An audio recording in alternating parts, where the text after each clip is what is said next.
ሰላም ጤና ይስጥልን እጅጉን የተወደዳችሁና የተከበራችሁ የአዲስ ስፖርት ቤተሰቦቻችን እንደምን አላችሁልን? ከእናንተው ከሆነው ከአዲስ ስፖርት የዩቲዩብ ቻናላችን አዳዲስ ስፖርታዊ ጉዳዮችን ልናካፍላችሁ እነሆ ዛሬም በዕለተ እሁድ የማለዳ ስፖርት የመረጃ ሰዓታችን በድጋሚ ተገናኘን።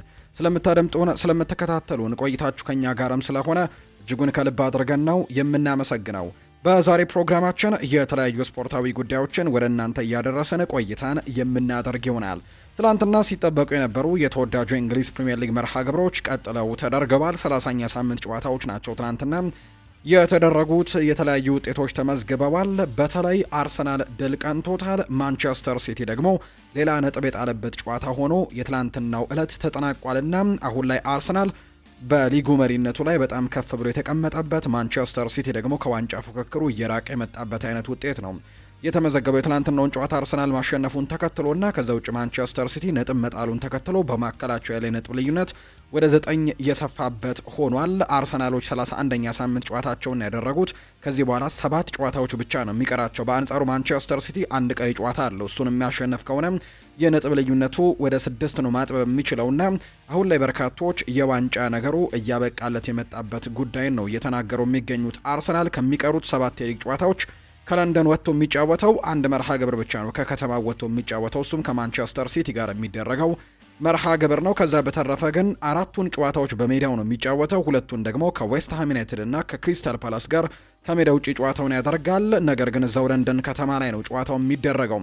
ከዛ ውጪ ኦፕታ የዋንጫ ግምቱንም ከትናንትናዎቹ ጨዋታዎች ውጤት በኋላ ሲመለከት አርሰናል 97.6 በመቶ ዋንጫውን የማሸነፍ ግምት ሰጥቶታል። ኦፕታ ቁጥራዊ መረጃዎችን በማውጣት የሚታወቀው ተቋም በአንጻሩ ማንቸስተር ሲቲ ከዚህ በኋላ ዋንጫውን የማሸነፍ እድሉ 2.4 በመቶ ብቻ ነው ሲል ነው ግምቱን ያስቀመጠው። የእናንተን ግምቶቻችሁን ኮሜንት ቦክስ ላይ ልታጋሩን ትችላላችሁ። የዋንጫ ፉክክሩ ከዚህ በኋላ አብቅቷል ወይ?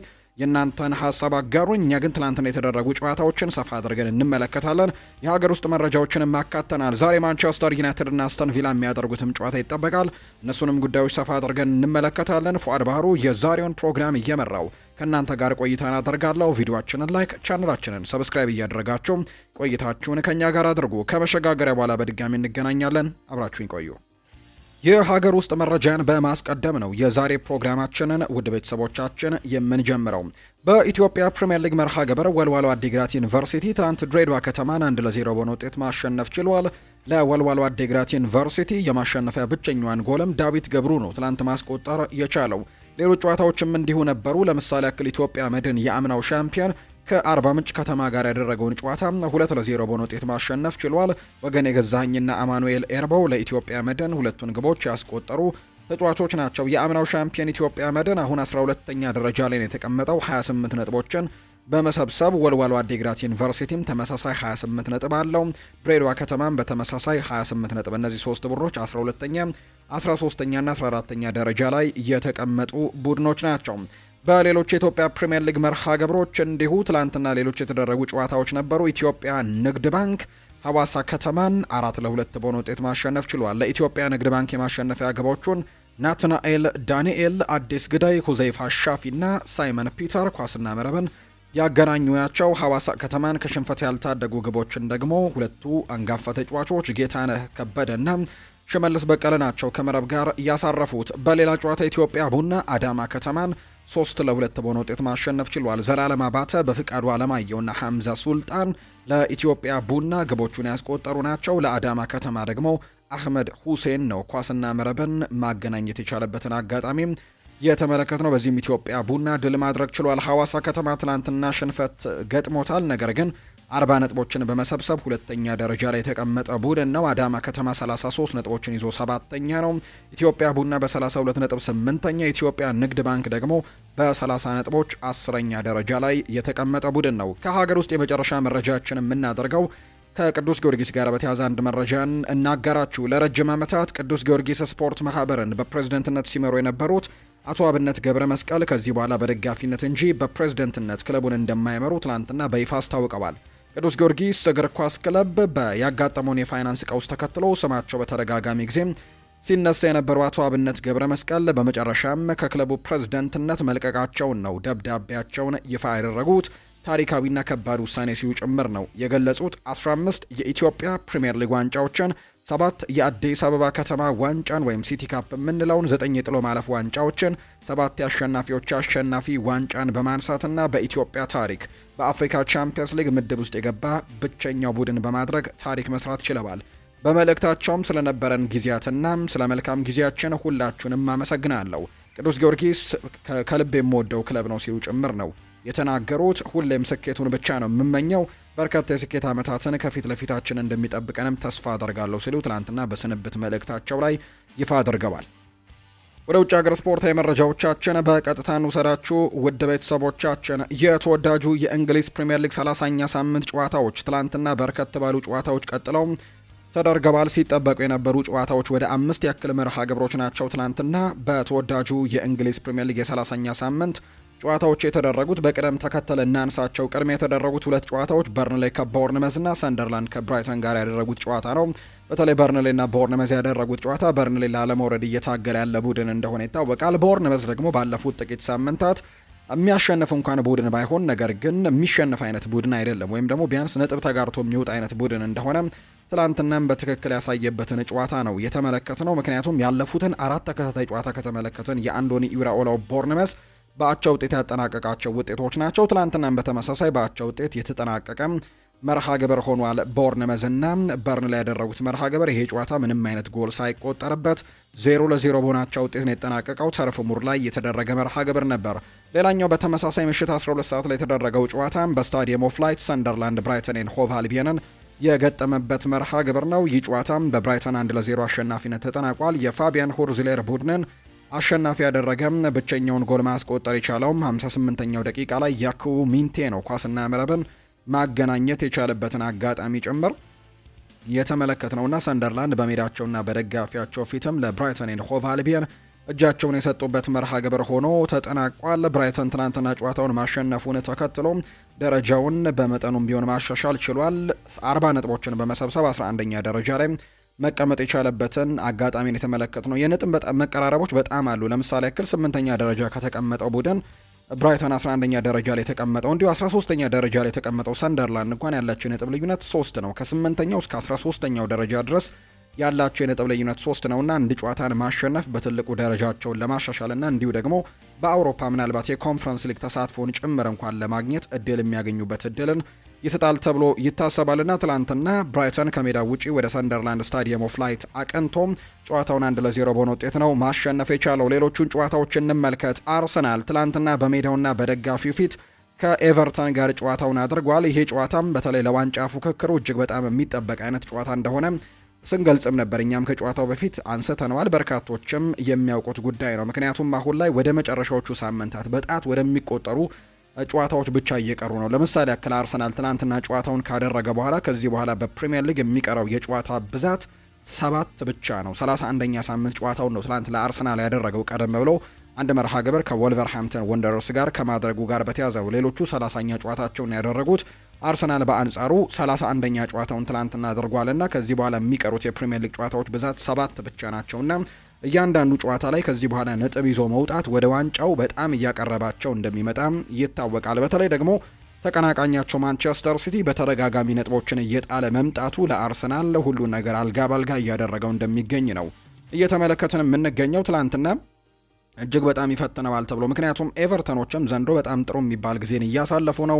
የአውሮፓ ውድድሮችን የማግኘት ወይም ደግሞ በአውሮፓ ውድድሮች ላይ ለመሳተፍም ትልቅ ተስፋ ያለው ቡድን እንደሆነ በደንብ አሳይቷል። በጣም አስቸጋሪ ከሚባሉ ቡድኖች መካከል አንደኛው ነውና ኤቨርተን በቅርቡ ደግሞ ኒውካስል ዩናይትድን ጭምር በሴንት ጄምስስ ፓርክ ያሸነፈበት አስገራሚ የሚባል እንቅስቃሴን ከማድረጋቸውና በሳይኮሎጂም በጣም ጥሩ ሆኖ ከመምጣታቸው አንጻር ለኤቨርተን በጣም ጥሩ ምሽት ይሆናል ተብሎ ወይም ደግሞ ጥሩ ተፎካካሪ ይሆናሉ ተብሎ ሲታሰብበት የነበረ ጨዋታ ነው። አሰልጣኝ ዴቪድ ሞይስም ከጨዋታው በፊት አንድ ሀሳባቸውን ሰጥተዋል። ሚኬል አርቴታን ለማሸነፍ በጣም ዝግጁ ሆኜ መጥቻለሁ ሲሉ ጭምር ተናግረው ነበር። በጨዋታው ግን ያ ነገር አልተፈጠረም። አርሰናል ጨዋታውን 2-0 በሆነ ውጤት ማሸነፍ የቻለበትና ለዋንጫው እጅግ በጣም የቀረበበትን አጋጣሚ ጭምር ነው እየተመለከትን የምንገኘው። በመጀመሪያው አጋማሽ አርሰናሎች ኳስ ቁጥጥር የነበራቸው ቢሆንም አስጨናቂ የሚባል የጎል ሙከራዎችን ግን ማድረግ ያልቻሉበትን አጋጣሚዎች ተመልክተናል። በአንጻሩ በኤቨርተን በኩል ማክኒል ከፔናልቲ ቦክስ ውጭ ሞክሮት የግቡን ቋሚ ለተሞ የተመለሰው ኳስ አስቆጭ የሚባል ወይም ደግሞ ጥሩ ከሚባሉ ሙከራዎች መካከል አንደኛው ነበር። ከዛ ውጭ ግን ኤብሪቼ ኢዜ ተደጋጋሚ ሙከራዎችን ከፔናልቲ ቦክስ ውጭም ሲያደርግ እንዲሁ ጥሩ ሙከራዎችንም ሲያደርግ ተመልክተነዋል። በመጀመሪያው 45 ምንም አይነት የጎሎች ወይም ደግሞ አልተቆጠሩበትም። በመጀመሪያው 45 የጨዋታው ክፍለ ጊዜና አርሰናሎች በዛ መልኩ ነበር የኳስ ቁጥጥር እንደነበራቸው ተመልክተናል። ጨዋታው ላይም ጥሩ የሚባል ፐርፎርማንስን ነበር በመጀመሪያው 45 ያስመለከቱን። ነገር ግን ጥሩ የሚባሉ የጎል ሙከራዎችን ከማድረግ አንጻር ግን እርግጥ ነው በመጀመሪያው 45 13 ያክል የጎል ሙከራዎችን አድርገዋል። ሁለቱ ብቻ ኢላማቸውን የጠበቁ ሙከራዎች ነበሩ። ከነዛ መካከል የኤዜ ከፔናልቲ ቦክስ ውጭ የነበሩ ሙከራዎችን የምናስታውሰው ነው። በሁለተኛው 45 የጨዋታ ክፍለ ጊዜም የኳስ ቁጥጥሩን ቀጥለውበታል። 68 በመቶ ነበር በሁለተኛው ሀፍ ብቻ የነበራቸው የኳስ ቁጥጥር። 12 የጎል ሙከራዎችን በሁለተኛው ሀፍ አድርገዋል። አምስቱ ኢላማቸውን የጠበቁ እንደነበሩ ተመልክተናል። በአጠቃላይ አርሰናል በጨዋታው ላይ 64 በመቶ የኳስ ቁጥጥር ነበረው። 25 የጎል ሙከራዎችን ነው ትናንትና ማድረግ የቻሉትና በመጨረሻዎቹ ደቂቃዎች ላይ ባስቆጠሯቸው ወሳኝ በሚባሉ ጎሎች ትናንትና ጨዋታውን አሸንፎ የወጣበትን አጋጣሚም ተመልክተናል። በሳምንቱ አጋማሽ ምንም እንኳን የአውሮፓ ቻምፒየንስ ሊግ ተጠባቂ ጨዋታ ቢኖራቸውም ያንን ጨዋታ በሜዳቸው እንደማድረጋቸው በመጀመሪያው ዙር ጨዋታ አቻ እንደመውጣታቸው ያን ያክል ይከብዳቸዋል ተብሎ ስለማይታሰብ በትላንትናው ጨዋታ ላይ በቋሚ አስተላለፍ ውስጥ የምናውቃቸውን ተጫዋቾች በአብዛኛው ተጠቅሟል። ለውጦች የነበሩት ምናልባት ቪክተር ዮኬሬሽን ተጠባባቂ አድርጎ ካይ ሃቨርትስን በአጥቂነት የተጠቀመበት፣ ከዛ ውጭ ደግሞ ሊያንድሮ ትሮሳርድ ያለመኖሩን ተከትሎ በዛ ቦታ ላይ የሚተካው ጋብሪኤል ማርቲኔሊ ነበር። ነገር ግን ትናንትና የግራግር ተጫዋች የሆነው ኖኒ ማንድዌኬን በዛ በኩል ለማሰለፍ ሙከራ አድርገው ትላንትና ተመልክተናል። ከዛ ውጭ የነበረው አስተላለፍ ግን ምናልባት ፒዮሮ ሂንካፒየን በሪካርዶ ካላፊዮሪ ትላንትና በቋሚነት የተካተተበት አጋጣሚ ነበር የተመለከትነው። ዩሪየን ቲምበር ትላንትና 38ኛው ደቂቃ ላይ መጠነኛ ጉዳት ገጥሞ ተቀይሮ ሲወጣ ተመልክተናል።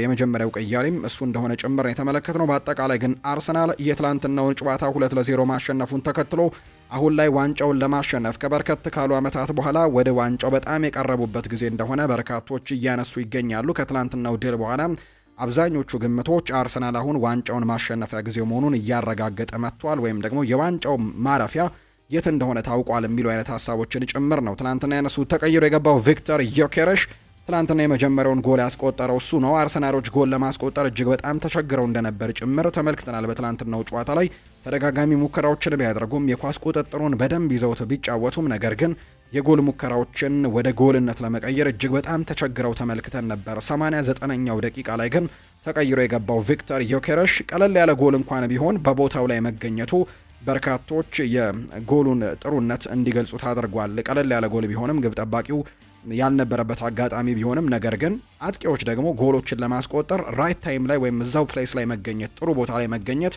አንደኛው ኳሊቲያቸው ነውና ቪክተር ዮኬሬሽ በጣም ወሳኝ የምትባለዋን ጎል 89ኛው ደቂቃ ላይ አስቆጠረም። ታዳጊው ኮከብ የወደፊቱ ኮከብ ይሆናሉ ተብለው ከሚጠበቁ ሱፐርስታሮች መካከል አንደኛው ታዳጊው ማክስ ዶመን ትናንትና ሁለተኛውን ጎል አስቆጥሯል። ቆንጆ የምትባል ጎል ነው ትናንትና ማስቆጠር የቻለው። በአጠቃላይ ሁለት ጎሎችን አስቆጥረው ባለቁ ደቂቃዎች ላይ 97ኛው ደቂቃ ላይ ነው ማክስ ዶመን ኳስና መረብን ያገናኘው። በዚህም 2-0 በሆነ ውጤት ትናንትና አርሰናሎች አሸንፈው መውጣት የቻሉበትን አጋጣሚ ጭምር ነው እየተመለከትነውና ለአርሰናል እጅግ በጣም አስገራሚና አስደሳች ምሽት እንደሆነ ነው የትናንትናውን ጨዋታ እየተመለከትነው። እንዳልኳችሁ አሁን ላይ አርሰናሎች ዋንጫውን የማሸነፍ ግምታቸው በጣም ከፍ እያለ እየጨመረ የመጣበትን አጋጣሚ ነው የተመለከትነው። አርሰናሎች አሁን ላይ እንደ ኦፕታ ቁጥራዊ መረጃ ከሆነ ዋንጫውን የማሸነፍ እድላቸው 97.6 በመቶ ደርሷል፣ ወይም ደግሞ ለማሸነፍ እጅግ በጣም የቀረበው ቡድን መሆኑን ትላንትና አሳይቷል። ማንቸስተር ሲቲ በተለይ ትላንትና ጨዋታውን መሸነፉን ተከትሎ አርሰናል በቀጣይ የሚያደርጋቸው ጨዋታዎች ዝርዝርም ይፋ ተደርገዋል። በአብዛኞቹ ጨዋታዎቹ በሜዳ ላይ የሚያደርጋቸው ናቸው። ከዛ ውጭ ደግሞ ከሜዳ ውጭ ደግሞ የሚያደርጋቸው 3 የፕሪሚየር ሊግ ጨዋታዎች ናቸው። ሁለቱ ደግሞ ለንደን ከተማ ላይ እዛው ከተማው ላይ የሚያደርጋቸው ከዌስትሃም ዩናይትድ እና ከክሪስታል ፓላስ ጋር የሚደረጉ ጨዋታዎች ናቸው። ከከተማው ወጥቶ የሚያደርገው ከሜዳ ውጭ የሚደረገው ጨዋታ ከተቀናቃኛቸው ማንቸስተር ሲቲ ጋር የሚያደርጉት ጨዋታ ካልሆነ በስተቀር ሌሎቹ ጨዋታዎች ግን በሜዳቸው የሚያደርጓቸው 4 ጨዋታዎች ናቸው ያሉትና ለአርሰናል እጅግ በጣም ጥሩ ጊዜ ላይ ያሉ ይመስላሉ። ወይም ደግሞ አርሰናል ዘንድሮ ዋንጫውን ለማሸነፍ በትልቁ እድል ያገኘበት ይመስላል። የትላንትናዎቹ ጨዋታዎችን ተመልክተን በአጠቃላይ 2.70 ኤክስጂ ነው በትላንትናው ጨዋታ ላይ ማስመዝገብ የቻሉትና የተወዳጁ የእንግሊዝ ፕሪምየር ሊግን ዘንድሮ የማሸነፍ እድላቸው እጅግ በጣም እየሰፋ የመጣበትን አጋጣሚ ጭምር ነው የተመለከት ነው። ከትላንትናው ጨዋታ ጋር በተያያዘም ሌሎች የሚነሱ ጉዳዮች ያሉ ለምሳሌ ያክል ቪክተር ዮኬረሽ በውድድር ዓመቱ 11ኛ የፕሪሚየር ሊግ ጎሉን ነው ማስቆጠር የቻለበትን አጋጣሚ የተመለከት ነው።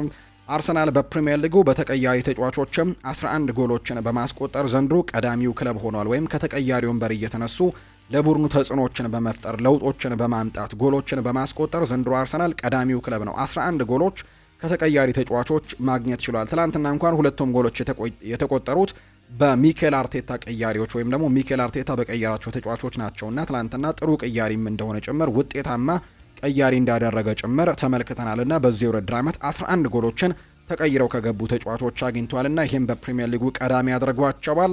በጣም ጥሩ የሚባል ምሽትንም ማሳለፍ የቻሉበት አጋጣሚን ጭምር ነው የተመለከትነው። አርሰናል 70 ነጥቦች ላይ ደርሷል።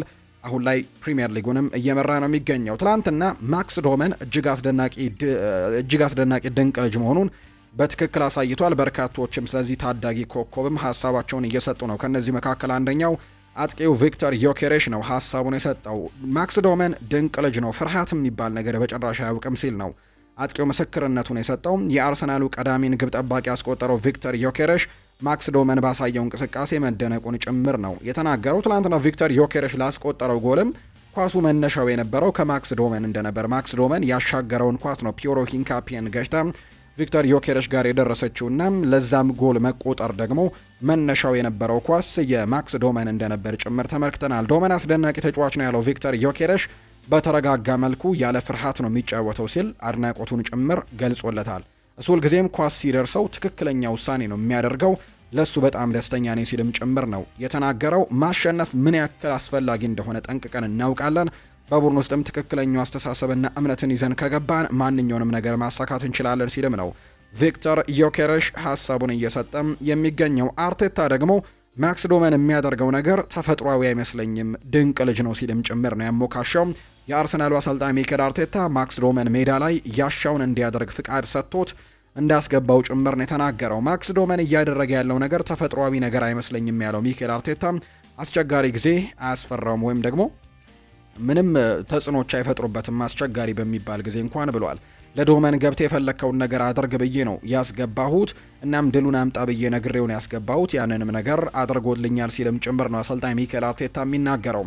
ጨዋታው ማንም ባልጠበቀው መልኩ ነው የተጠናቀቀው። ኤምሬትስ ላይ ካሳለፍኳቸው አስደሳች ቅጽበቶችም አንደኛውን ያሳለፍኩት ሲል ሚኬል አርቴታም ከጨዋታው ጋር አያይዞም ሀሳቡን ሰጥቷል። ሌላኛው ጆን ቴሪ ነው ይህንን ታዳጊ ኮከብ ሲያሞካሸው የተመለከት ነው።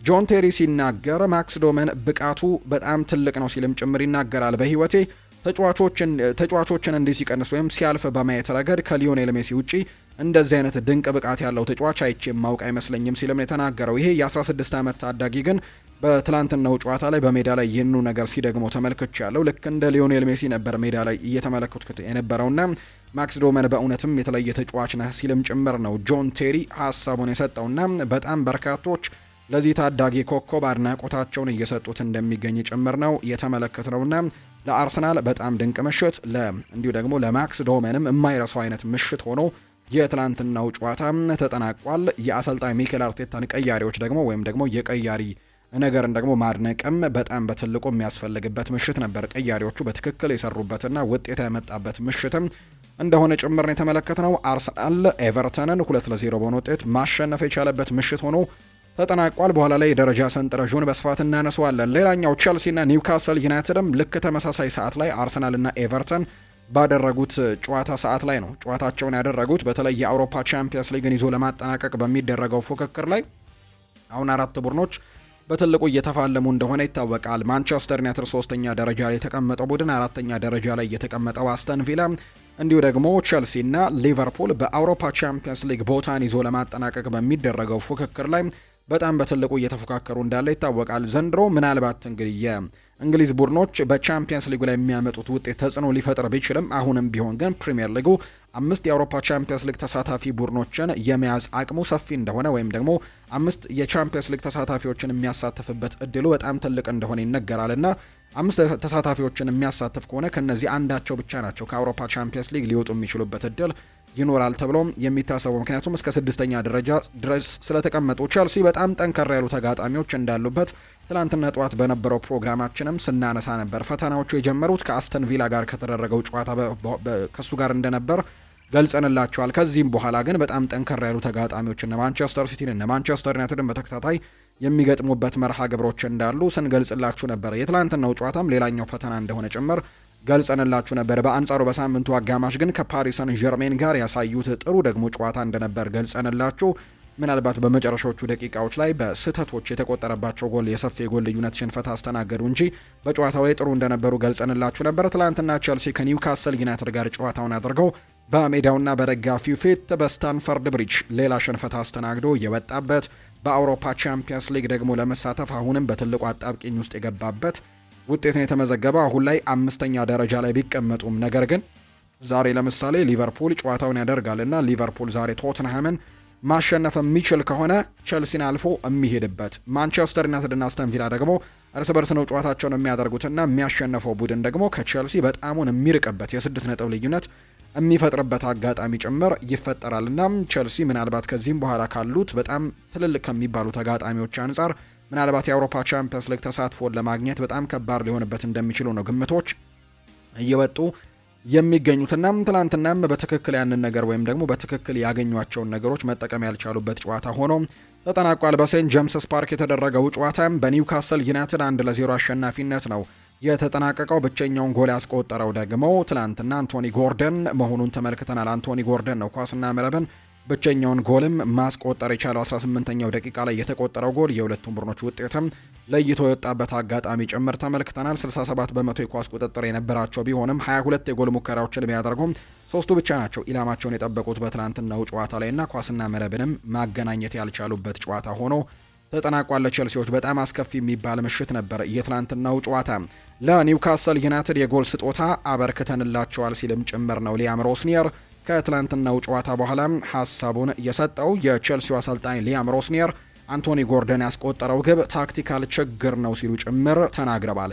የታክቲክ ችግር ነበር ሲሉ አጋጣሚውን የገለጹት አሰልጣኝ ሊያም ሮስኒየር ከሌሎች ቡድኖች በተለየ መልኩ እያጠቃን ነው፣ አዲስ የማጥቃት መንገድም ጀምረናል ሲሉ ጭምር ተናግረዋል። የኔ ቡድን የሚያጠቃ አይነት ቡድን እንዲይዝ ነው የምፈልገው፣ ወይም ደግሞ የሚያጠቃ አይነት ቡድን ነው መስራት የምፈልገው፣ ኳስን ተቆጣጥሮ መጫወት የሚፈልግ አይነት ቡድን መስራት ፈልጋለሁ፣ ለዛም ይመስለኛል የቸልሲ አመራሮች ያመጡኝ ሲልም ጭምር ነው የተናገረው። በርካቶች አሰልጣኙ ላይ ጣታቸውን እየቀሰሩ ነው የሚገኙት። ነገር ግን 2 ወራት ብቻ ነው በዚህ ቡድን መቆየት የቻለው እና በ2 ወራት ውስጥ ደግሞ እንደዚህ አይነት ውጤቶችን መገምገም ደግሞ በጣም ከባድ እንደሚሆን ይታመናልና የትናንትናው ጨዋታን ግን መሸነፋቸው ምናልባት ከአውሮፓ ቻምፒየንስ ሊግ ተሳትፎ ጋርም በተያያዘ በጣም ከባድ ሊያደርግባቸው እንደሚችልና አሰልጣኙ ላይም ጣቶች እንዲቀሰሩ ያደረገበት ምክንያትም ያ ነው ተብሎ ይታሰባል። ችግሮች እንደሚፈጠሩ ያነሱት አሰልጣኙ ምንም እድል አልነበራቸውም፣ ጎል በስጦታ አበርክተንላቸዋል ሲልም ጭምር የተናገረው የምንሰራቸው ያንዳንዱ ስህተት ወደ ጎልነት እየተቀየረብን ነው ሲሉ ጭምር እንዲሁ ተናግረዋልና የትናንትናውን ጨዋታ ጎሉን በስጦታ መልክ ነው ያበረከትንላቸው ሲልም የተናገረው።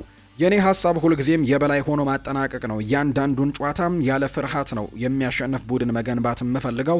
የትላንትናውን ጨዋታ ብንሸነፍም ፓሪስ ሰን ዠርሜንን ግን በተቻለ መጠን ጫና አሳድረን ብዙ ጎሎችን ለማስቆጠርና ጨዋታውን ተቆጣጥረን ለመጫወትም እንሞክራለን ሲልም ጭምር ይናገራል። ስለ አንቶኒ ጎርደን ጎል ሲናገር የታክቲክ ክፍተት ነበረብን። እኛ ከሌሎች ቡድኖች በተለየ አዲስ የማጥቃት መንገድን ተጋጣሚንም ጫና የምንፈጥርበት ወይም ፕረስ የምናደርግበት አዲስ መንገድ አለን። በዚህ ሂደት ውስጥ ደግሞ ስህተቶች መፈጠራቸው አይቀሬ ነው። ኒውካስሎች ምንም የፈጠሩት አደገኛ ነገር አልነበረም። ነገር ግን እኛው ራሳችን ጎል ስጦታ ሰጥተናቸዋል። በቃ የምንሰራቸው ስህተቶች ደግሞ ዋጋ እያስከፈሉን ነው። አንድ ስህተት ስንሰራ ያ ስህተት በቀጥታ ወደ ጎልነት እየተቀየረብን ዋጋ እያስከፈለን ነው ሲልም ጭምር ነው አሰልጣኝ ሊያም ሮስኒየር የተናገረው። ሁሉም ነገር ሙሉ በሙሉ ተበላሽቷል ማለት አልችልም። በመጀመሪያዎቹ 15 እና 20 ደቂቃዎች ጥሩ የጎል እድሎችን ፈጥረን እንደነበር ጭምር ተመልክቻለሁ። እንዲሁ ደግሞ የተቆጠረብን ጎል ደግሞ ለኒውካስል ተጨማሪ ጉልበት ሰጥቷቸዋል። በማጥቂያው የሜዳ ክፍል ወይም በፋይናል ሰርድ ላይ የንቃትና የትኩረት ማነስ ታይቶብናል። ሌላው ማስተካከል ያለብን ዋናው ጉዳይ ቢኖር እኛ ጎል ማስቆጠር ካልቻልን ተጋጣሚ ቡድን እንዳያስቆጥርብን ማድረግ መቻል አለብን ሲልም ነው ሊያም ሮስኒየር የሚናገረው። ተጋጣሚያችን ብዙ የግብ ሙከራዎችን ባልፈጠረበት ጨዋታ መረባችንን ሳናስደፍር ወይም ክሊንሺት መውጣት አለመቻላችን ግን በእጅጉ በጣም ያሳዝናል ሲልም ጭምር ነው የተናገረው። በማጥቂያ መስመራችን ላይ ያጋጠሙት ተደጋጋሚ ጉዳቶች ሁኔታውን በጣም ፈታኝ አድርገውብናል። ጄሚ ጊቴንስ አገግሞ ተጠባባቂ ወንበር ላይ እንዲቀመጥ ታስቦ ነበር። ነገር ግን ከልምምድ በኋላ የቋንጃ ጡንቻ ወይም ደግሞ የሃምስትሪንግ ህመም አጋጥሞት እሱንም መጠቀም አልቻልንም ብለዋል። በኤስቴቫው ላይም ተመሳሳይ ከጨዋታ ውጭ መሆኖችን ገጥመውናል። በዚህ ምክንያት ነው እንግዲህ የማጥቃት መስመር ላይ የሚጫወቱ ተጫዋቾቻችንን እንደምንፈልገው በደንብ ማግኘት አልቻልንም ሲልም ሊያም ሮስኒየር ከጨዋታው በኋላ የሚናገረው። ሌላኛው ሊያም ሮስኒየር ስለ ዳኛው እና የተጫዋቾቹ ስብስብ ጨዋታው ሊጀመር አካባቢ ሲል ያንን ነገር ሲያደርጉ ዳኛውን ከበው ሲመካከሩ ወይም ደግሞ ሀሳቦቻቸውን ሲሰጡ ተመልክተናል። በዳኛው ተግባር በጣም አዝኛለሁ ሲል ነው ሊያም ሮስኒየር የተናገረው። አንድነታቸውን ለማሳየት በኳሷ ዙሪያ በመሰባሰብ እንዲሁ የወሰኑት በራሳቸው እንጂ በእኔ ትዕዛዝ አይደለም። ድርጊታቸው ምንም አይነት የንቀት ወይም አክብሮት የማጣት ነገር የለውም። ዳኛው ፖል ቲየርኒ ትክክለኛ ውሳኔ በማሳለፍ በዋናው ስራ ላይ ብቻ አተኩሮ ቢሆን ኖሮ የፍጹም ቅጣት ምት ወይም ፔናልቲ እናገኝ ነበር። እስኪ ዋና እና ደግሞ ወሳኝ በሆኑ ጉዳዮች ላይ ብቻ ግን እናተኩር ሲልም ጭምር ነው የተናገረው። ስለ ፔድሮ ኔቶ ቅጣትና የተጫዋቾች ዜናም ተጠይቆ ነበር። ፔድሮ ኔቶ በትናንትናው ጨዋታ በቅጣት ምክንያት አልነበረም። ከአርሰናል ጋር በነበረው ጨዋታ ቅጣት በቀይ ካርድ ሲወጣ ያሳየው ባህሪ ተገቢ አይደለም በሚል የአንድ ጨዋታ ቅጣት ተጥሎበት ነበር እና የትናንትናው ጨዋታ በዛ ምክንያት አልፎታል። የኔቶ ቅጣት ጉዳይ ወደ ችሎት እንዳያመራ ስለምናውቅ በከፊልም ሆነ በራሳችን ላይ እያዘጋጀ ነው ነበር። ነገር ግን የቅጣት ውሳኔ ሜዳ ላይ ትልቅ ልዩነት ሊፈጥር የሚችለው ፔድሮ ኔቶን እንድናጣ አድርጎናል። ፊሊፕም በልምምድ ላይ ያለ የብሽሽት ህመምም ተሰምቶት ነበር። ነገር ግን በቅርቡ ይመለሳል ብለን ተስፋ እናደርጋለን። የጆሽ አቼፖንግን በተመለከተ ግን እኔ ራሴ የወሰንኩት ውሳኔ እንጂ ሌላ ነገር አይደለም ሲልም ጭምር የተናገረው። በአጠቃላይ ቸልሲ የትላንትናውን ጨዋታ ተሸንፏል። ቡድኑን ከተረከብኩበት ጊዜ አንስቶ ባለው ስሌት ብቻ ብናይ በሊጉ 3ኛ ደረጃ ላይ እንቀመጥ ነበር ብሏል ሊያም ሮስኒየር። እሱ ከመጣ በኋላ ያለውን ነገር ብቻ ጀጅ እንዲደረግ ሲናገር፣ አንዳንድ ጊዜ ግን ከውጭ ያለው ድባብ እንደዛ የማይመስልበት ሁኔታ ይፈጠራል። ለመጨረሻ ጊዜ ባደረግነው የፕሪሚየር ሊግ ጨዋታ አስተን ቪላን 4-1 ማሸነፋችንን ሁላችሁም የረሳችሁት ይመስለኛል ሲልም ጭምር የተናገረው። በአጠቃላይ ቸልሲ የትላንትናውን ጨዋታ መሸነፉን ተከትሎ ምናልባት በአውሮፓ ቻምፒየንስ ሊግ የመሳተፍ እድሉ አጣብቂኝ ውስጥ ሊገባ የሚችልበት እድሉ እንዳለ ይነገራል። ቅድም እንዳልኳችሁ ነው ትልልቅ ቡድኖችን ከዚህ በኋላ የመቅጠም እድሉ ሰፋ ያለ ስለሚውል። ሌላኛው ምሽት ላይ የተደረገው ጨዋታን እንመልከት። ማንቸስተር ሲቲ ትላንትና ከዌስትሃም ዩናይትድ ጋር ያደረጉት መርሃ ግብር ሲጠበቅ ከነበሩ ጨዋታዎች መካከል አንደኛው ነው።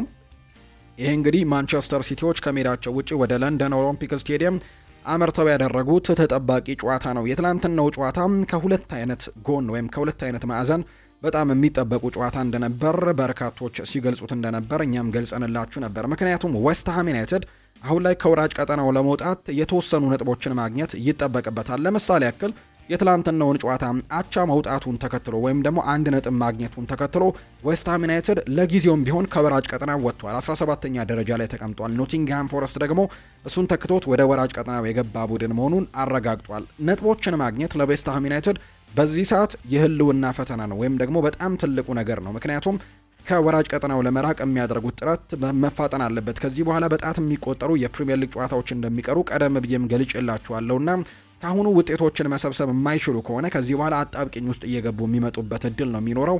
ስለዚህም ዌስትሃም ዩናይትድ ነጥቦችን ማግኘት የግድ የሚያስፈልግበት ሰዓት እንደሆነ ጠንቅቆ ያውቃልና የትናንትናው ጨዋታ እጅግ በጣም ወሳኝ ነበር። ባለፈው ሳምንትም እንዲሁ ድል አድርጎ ነበር ዌስትሃም ዩናይትድ እና ትናንትና አንድ ነጥብ ማግኘቱን ተከትሎ ባለፉት ሁለት ጨዋታዎች የሰበሰበው 4 ነጥብ ቢያንስ በጊዜያዊነትም ቢሆን የኖቲንግሃም ፎረስትን ውጤት የሚጠብቁም ቢሆኑ ከኖቲንግሃም ፎረስት በላይ ሆነው ከቶትንሃም ጋር ደግሞ ነጥባቸውን እኩል አድርገው 17ኛ ደረጃ ላይ መቀመጥ የቻሉበትን እድል አግኝተዋልና ይሄ ነገር ነበር ሲጠበቅ የነበረው። በማንቸስተር ሲቲ በኩል ደግሞ ሲጠበቅ የነበረው አርሰናልን እግር በእግር ለመከተል የዋንጫ ፉክክሩን አሁንም አጥብቆ ለመያዝ ማንቸስተር ሲቲ የትላንትናውን ጨዋታ ማሸነፍ ይጠበቅበት ነበር። ባለፈው ሳምንትም እንዲሁ ወራጅ ቀጠና ላይ ከሚገኘው የትላንትናም በወራጅ ቀጠናው ቡድን ነው ነጥብ የጣለው።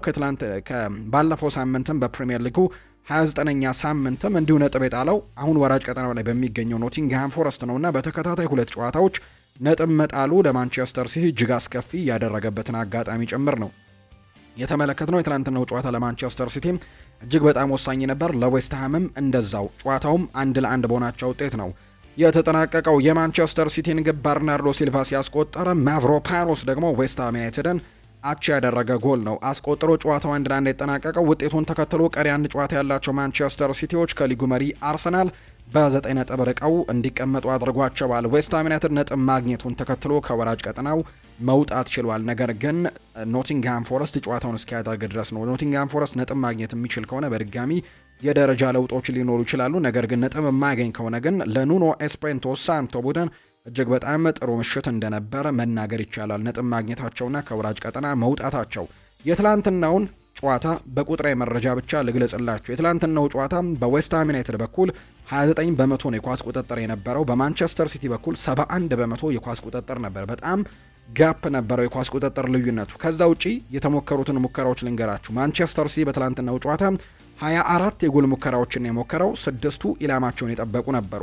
ዌስትሃም ዩናይትዶች ትላንትና ከሲቲ ጋር 1-1 ጨዋታውን ያጠናቀቀው ቡድን የሞከረው አንድ ሙከራ ነው፣ እሱም ከማዕዘን ምት፣ እሷም ደግሞ ጎል ሆና የተቆጠረችው የማቭሮፓኖስ ሙከራ ብቻ ናት።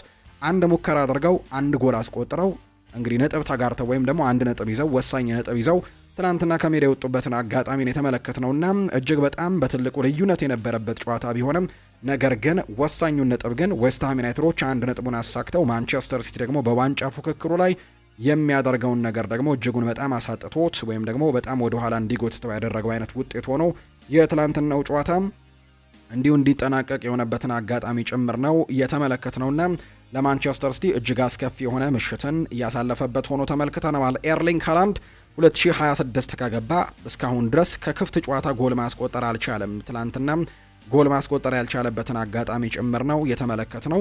ከፍጹም ቅጣት ምት ጎል ማስቆጠር ችሏል። ነገር ግን ከክፍት ጨዋታ ትናንትናም ጎል ማስቆጠር ያልቻለበት ምሽት ሆኖ ተጠናቋልና ከአምናም እንዲሁ በተለይ ደግሞ ወደ መጨረሻዎቹ አካባቢዎች ላይ እንደዚህ አይነት ነገሮች ሲፈጠሩ ተመልክተናል። በእርግጥ ከጉዳት ጋርም የተያዙ ነገሮች ነበሩት። ነገር ግን ዘንድሮም በተለይ ወሳኝ ሰዓት ላይ አሁን ማንቸስተር ሲቲ በደንብ በሚፈልገው ሰዓት ላይ ጎሎችን ማስቆጠር አለመቻሉና ማንቸስተር ሲቲዎችም ጎሎችን እንግዲህ አለማግኘቱ ከዛ ጋር የተያዘ እንደሆነም በርካቶች እያነሱ ይገኛሉ። በአጠቃላይ ግን ማንቸስተር ሲቲ ነጥብ ጥሎ የወጣበት መርሃ ግብር ሆኖ ነው የትላንትናው ጨዋታም እየተጠናቀቀው። ማንቸስተር ሲቲ በ61 ነጥብ ሁለተኛ ደረጃ ላይ ተቀምጧል። በሳምንቱ አጋማሽ ሌላ እንግዲህ ተራራ መግፋት ያክል ከባድ የሚሆን ጨዋታ ከሪያል ማድሪድ ጋር ይጠብቃቸዋል። ምክንያቱም በመጀመሪያው ዙር ጨዋታ 3-0 በሆነ ውጤት ተሸንፈዋልና የመልሱን ጨዋታ ውጤቱን ቀልብሶ ለማለፍ እጅግ በጣም ከባድ እንደሆነ አሰልጣኝ ፔፕ ጓርዲዮላ ጭምር ሲናገሩ ሰምተናቸዋል።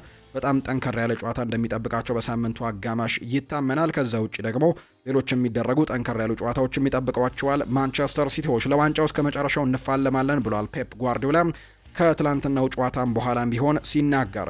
የማንቸስተር ሲቲ አሰልጣኝ ፔፕ ጓርዲዮላ በፕሪሚየር ሊግ ዋንጫ ፉክክር እስከ መጨረሻው እንደሚፋለሙ ነው እየተናገሩ የሚገኙት። አንድ ቀሪ ጨዋታ አለን ያሉት አሰልጣኝ ፔፕ ጓርዲዮላ ከአርሰናል ጋርም በሜዳችን ጨዋታ አለን፣ ስለዚህም እስከ መጨረሻው መፋለም አለብን ሲልም ጭምር ነው የተናገረው። ሆኖም ግን አርሰናል ላይ የመድረስ የማንችል ከሆነ እንኳን ደስ አላችሁ እንላችኋለን ሲልም ጭምር ነው ጨምሮ የተናገረውና ጨዋታውን ስለተመለከቱበት ቦታም ደግሞ የጠየቁት ጓርዲዮላ ጥሩ ነገር ነው፣ ወድጀዋለሁ፣ ወደዛ ቦታ ተመልሼ ለማየት ተጨማሪ ቢጫ ካርድ ለማየት ሞክራለሁ ሲልም ጭምር ነው የተናገረው። ትናንትና በቅጣት ምክንያት ጨዋታውን በአሰልጣኝነት ቦታቸው ላይ መምራት አልቻሉም ነበር። ነገር ግን የተቀመጡበት ቦታን ደግሞ ሲናገሩ በጣም የተመችቶ የነበር ቦታው ሲልም ጭምር የተናገረውና ተመሳሳይ ቢጫ ካርዶችን ተመልክቼ ጨዋታዎችን እዛ ጋር ለመመልከት ሞክራለሁ ሲልም ጭምር ነው የተናገረው አሰልጣኝ ፔፕ ጓርዲዮላ ከትናንትናው ጨዋታ በኋላ ሲናገር። ዛሬም የተወዳጁ የእንግሊዝ ፕሪሚየር ሊግ ተጠባቂ ጨዋታዎች ቀጥለው የሚደረጉ ነው የሚሆነው። በጣም ተጠባቂ ጨዋታዎች ዛሬም በፕሪሚየር ሊጉ የሚኖር ይሆናል። እነሱን ጨዋታዎች ደግሞ እንመልከት። ቀን 11 ሰዓት ሲል 3 ወሳኝ መርሃ ግብሮች ይደረጋሉ። አንደኛው ሴልኸርስት ፓርክ ላይ የሚደረገው የክሪስታል ፓላስና የሊድስ ዩናይትድ ጨዋታ ነው። ሴልኸርስት ፓርክ ላይ ይደረጋል። እነዚህ ሁለት ቡድኖች የሚያደርጉት ጨዋታ ይጠበቃል። ተከታታይ ደረጃ ላይ ነው የሚገኙት። ምንም እንኳን በመካከላቸው የ7 ነጥብ ልዩነት ቢኖርም ክሪስታል ፓላስ በ38 ነጥቦች 14ተኛ ደረጃ ላይ ተቀምጦ የዳንኤል ፈርከው ሊድስ ዩናይትድ ደግሞ አሁንም ከወራጅ ቀጠና ስጋት ብዙ የሚያራቃ ሆኖ 31 ነጥቦችን ይዞ 15ተኛ ደረጃ ላይ የተቀመጠ ቡድን ነው። ከወራጅ ቀጠናው ብዙ አራቀም፣ የ3 ነጥብ ልዩነት ብቻ ነው ከወራጅ ቀጠናው ጋር የሚገኘውና ያንን ነገር ደግሞ ለመራቅ በደንብ የዛሬውን ጨዋታ የግድ ማሸነፍና ነጥብ ማግኘት ይጠበቅበታል ተብሎ ይታሰባል። ዛሬ ከኦሊቨር ግላስነሩ ቡድን ጋር ጨዋታውን ያደርጋል። ይህ ጨዋታ በለንደን ክሪስታል ፓላስ ሜዳ ላይ የሚደረግ መርሃ ግብር ነው። ሴልኸርስት ፓርክ ላይ ይህ ጨዋታ የሚደረግ ይሆናል።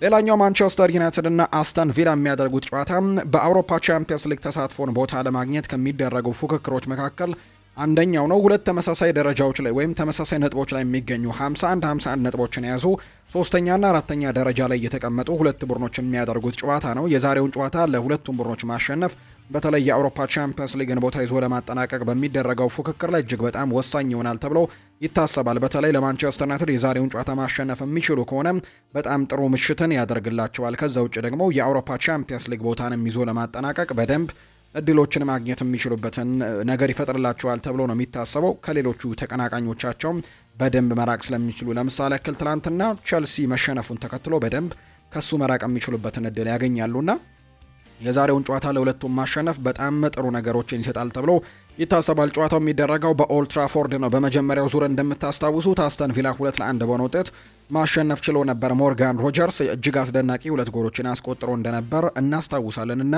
የዛሬው ጨዋታ ይጠበቃል። በተለይ የዛሬውን ጨዋታ ለማሸነፍ ማንቸስተር ዩናይትድ ከፍ ያለ ግምት ተሰጥቶታል። ማታያስ ደሊትና ፓትሪክ ዶርጉ ብቻ በዛሬው ጨዋታ በማንቸስተር ዩናይትድ በኩል እንደማንመለከታቸው የተረጋገጡ ተጫዋቾች ናቸው። የሊሳንድሮ ማርቲኔዝ ጉዳይ አጠራጣሪ እንደሆነ ነው የተገለጸው። ቡባካር ካማራ፣ ጄደን ሳንቾ እና እንዲሁ ደግሞ ዩሪ ቴሌማንስ በዛሬው ጨዋታ በአስተን ቪላ በኩል አይኖሩም። ቡባካር ካማራ እና ዩሪ ቴሌማንስ በጉዳት ምክንያት ነው።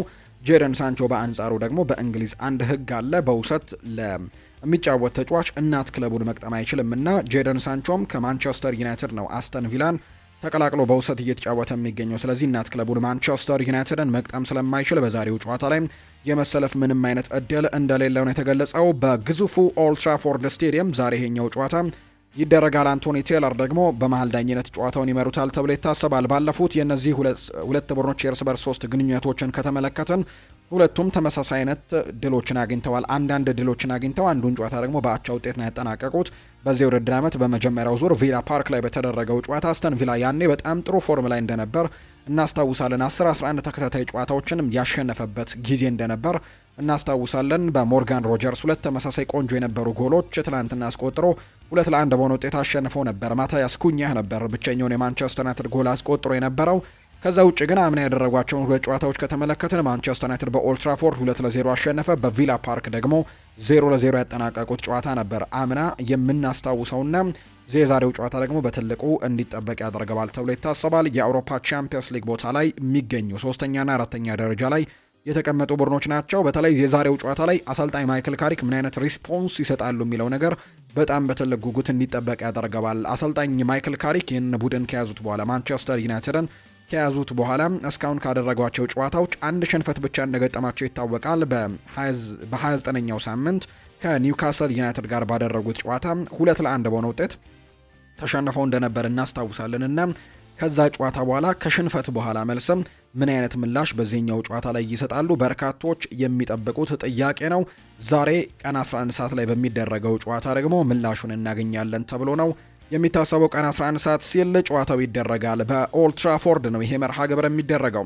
ሌላኛው ኖቲንግሃም ፎረስት እና ፉልሃም የሚያደርጉት ጨዋታም ይጠበቃል። ፉልሃሞች ጨዋታውን አሸንፈው የአውሮፓ ውድድሮችን ለማግኘት በሚደረገው ፉክክር ላይ ለመቀላቀል፣ ከዛ ውጭ ደግሞ ኖቲንግሃም ፎረስት ወደ ወራጅ ቀጠናው ገብተዋልና ከዛ ወራጅ ቀጠናነት ለመውጣትም የሚያደርጉትና የሚፋለሙበት ትልቅ መርሃ ግብር ይሆናል ተብሎ ይታሰባል። የዛሬው ጨዋታም በሲቲ ግራውንድ ቀን 11 ሰዓት ላይ የሚደረግ ጨዋታ ነው። ፉልሃም 12ኛ ደረጃ ላይ ነው የሚገኘው፣ ነገር ግን 40 ነጥቦችን ይዟል። ዛሬ ጨዋታውን ማሸነፍ የሚችል ከሆነ እስከ 8ኛ ደረጃ ድረስ መምጣት የሚችልበት እድል ይኖረዋልና በጣም ትልቅ እድል ይኖረዋል። ፉልሃሞች የዛሬውን ጨዋታ ማሸነፍ የሚችሉ ከሆነ የማርኮ ሲልቫ ቡድን፣ በአንጻሩ ኖቲንግሃም ፎረስት ደግሞ ወራጅ ቀጠና ውስጥ ገብቷል። ትላንትና ዌስትሃም ዩናይትድ ነጥብ ማግኘቱን ተከትሎና ዛሬ ደግሞ ኖቲንግሃሞች የግድ ማሸነፍና ነጥብ ማግኘት ወይም ደግሞ አቻ መውጣት ቢያንስ ይጠበቅባቸዋል ከወራጅ ቀጠናው ለመውጣት። ስለዚህ ትልቅ ፉክክር በዚህ ጨዋታ እንመለከታለን ተብሎ ይታሰባል። ይሄም ጨዋታ ቀን 11 ሰዓት ሲል የሚደረግ መርሃ ግብር ነው። ምሽት 1 ሰዓት ከ30 ሲል ሊቨርፑል እና ቶተንሃም ጨዋታቸውን ያደርጋሉ።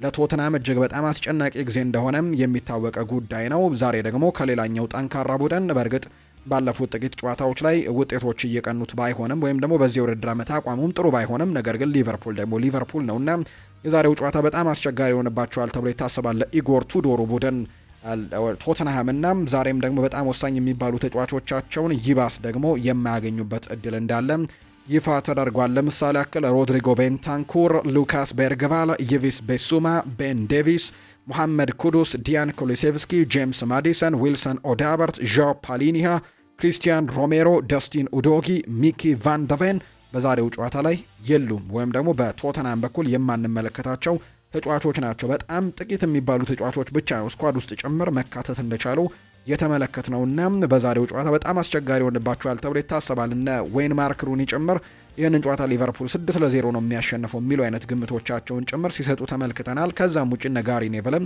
5-1 በሆነ ውጤት ሊቨርፑል ያሸንፋል ሲሉ ግምቶቻቸውን ሰጥተዋል። ቶተናም በጣም አስቸጋሪ የሚባል ጊዜ ላይ ነው የሚገኙት። 2026 ከገባ ድል ያልቀናው ቡድን እንደሆነ ይታወቃል። ከዛ ውጭ ተከታታይ የሚባሉ ሽንፈቶችን እያስተናገደ ነው በፕሪሚየር ሊጉና የዛሬው ጨዋታ ደግሞ ሌላ ፈታኝ መርሃ ግብር ይሆንባቸዋል ተብለው ይታሰባል። አሁን ከወራጅ ቀጠናው ጋር የሚገኙት እንግዲህ ምንም አይነት የነጥብ ልዩነት የለም፣ እኩል ነጥብ ላይ ነው የሚገኙትና የዛሬውን ጨዋታ የማያሸንፉ ከሆነ በቀጣይ ወደ ወራጅ ቀጠናው የሚገቡበት እድል በጣም ሰፊ ይሆናል ተብሎ ይታሰባል። ስለዚህ የዛሬው ጨዋታ በጣም የሚጠበቅ ጨዋታ ይሆናል። የእነዚህን ሁለት ቡድኖች ያለፉትን 3 የእርስ በርስ ጨዋታዎችን ከተመለከትን ሊቨርፑል 3ቱንም ጨዋታዎች ማሸነፍ ችሏል። በዚህ የውድድር ዓመት በመጀመሪያው ዙር በተደረገው ጨዋታ ሊቨርፑል 2-1 በሆነ ውጤት አሸንፎ ነበር በቶትናም ሆትስፐርስ ስቴዲየም የተደረገውን ጨዋታ። ከዛ ውጪ አምና የተደረጉ ጨዋታዎችን ሊቨርፑል 5-1 በአንፊልድ አሸንፈዋል። በቶትናም ሆትስፐርስ ሜዳ ደግሞ 4-0 በሆነ ውጤት አሸንፎ እንደነበር እናስታውሳለን። ክሪስ ካቫና ይህንን ጨዋታ በመሃል ዳኝነት ይመሩታል። በአንፊልድ የሚደረግ ተጠባቂ መርሃ ግብር ነው። ምሽት 1:30 ሲል ጨዋታው ይጀምራል። ሊቨርፑል በጣም በትልቁ ይህንን ጨዋታ የማሸነፍ ቅድመ ግምትም አግኝቷል። በሳምንቱ አጋማሽም ጭምር ቶትንሃሞች በአትሌቲኮ ማድሪድ በሰፊ የጎል ልዩነት መሸነፋቸው እንዲሁ ሳይኮሎጂካሊ በጣም እንደጎዳቸው ጭምር ይነገራል። ወሳኝ ተጫዋቾቻቸው ደግሞ በዛሬው ጨዋታ ላይ የሉም። ከዚህ በፊት የምናውቀው የተከላካይ መስመር ጥምረታቸው አሁን ላይ የለም። ክሪስቲያን ሮሜሮም ዛሬ ጨዋታው ላይ አይኖርም።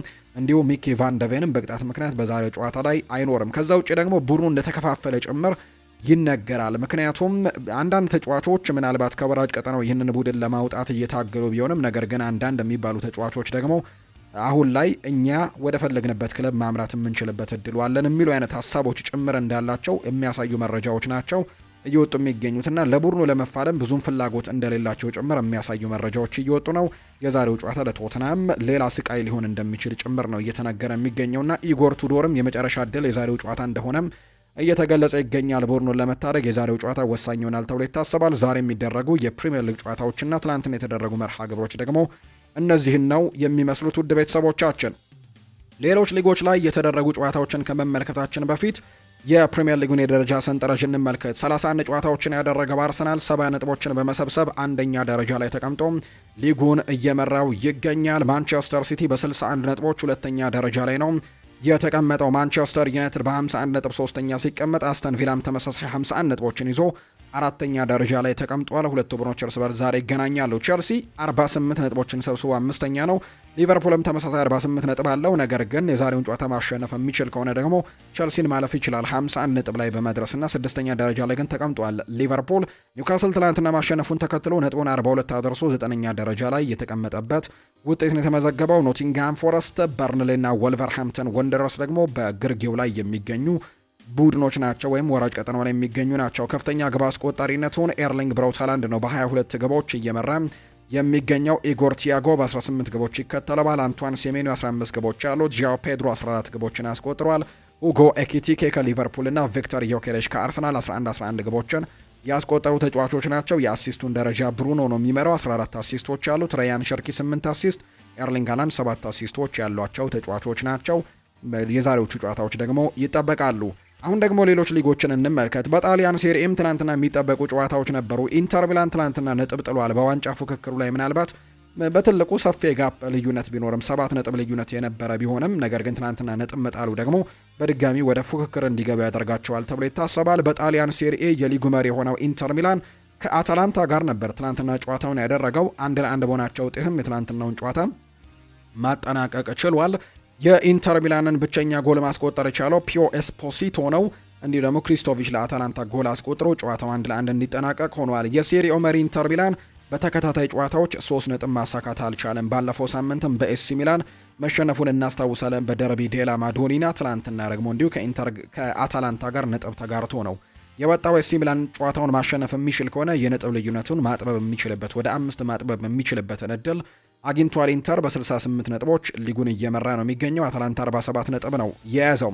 ሌላኛው ትናንትና የተደረገው ጨዋታ ዩቬንቱስ ያደረገው መርሃ ግብር ነው። ከኡዲኒዜ ጋር ጨዋታውን አድርጓል። በተለይ በጣሊያን ሴሪ አሁን የአውሮፓ ቻምፒየንስ ሊግን ቦታ ይዞ ለማጠናቀቅ የሚደረገው ፉክክር በትልቁም እየገፋ ነው የሚገኘውና ትናንትናም ዩቬንቱስ ድል ቀንቶታል። በጣሊያን ሴሪ ዩቬንቱስ ከኡዲኒዜ ጋር ነበር ጨዋታውን ያደረገው። በቦጋ ግብም 1-0 በሆነ ውጤት ማሸነፍ ችሏል። ዩቬንቱስ ማሸነፉን ተከትሎ የቻምፒየንስ ሊግ ተሳትፎ የሚያስገኝለት ደረጃ ላይ መቀመጥ ችሏል። ዩቬንቱስ ከሊጉ መሪ ኢንተር ሚላን በ15 ነጥቦች ርቆ ነው የሚገኘው። ቀጣይ መርሃ ግብሩ ደግሞ ዩቬንቱስ ከሳሶሎ ጋር የሚደረግ ጨዋታ እንደሆነ ነው የተመለከት ነው።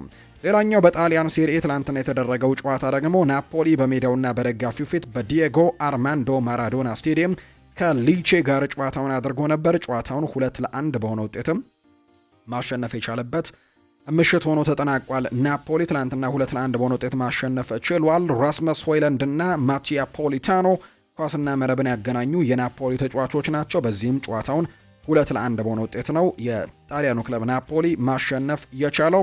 ዛሬ ደግሞ ጨዋታዎች ቀጥለው ይደረጋሉ። ቬሮና ከዤኗ፣ ፒያትሳ ከካግሊያሪ፣ ሳሶሎ ከቦሎኛ እንዲሁ የሴስ ፋብሬጋሱ ቡድን ኮሞ ከጃምፔሮ ጋስፔሬኒው ሮማ ጋር የሚያደርጉት ጨዋታ ይጠብቃል። ምሽት 2 ሰዓት ላይ ነው የሚደረገው። አዝናኝ እግር ኳስን በዚህ ጨዋታ ላይ እንመለከታለን ተብሎ ይታሰባል። ላትሲዮና ኤሲ ሚላን ምሽት 4 ሰዓት ከ45 ላይ ጨዋታቸውን የሚያደርጉ ነው የሚሆነው። እነዚህ ጨዋታዎች ዛሬ የሚደረጉ መርሃ ግብሮች ናቸው።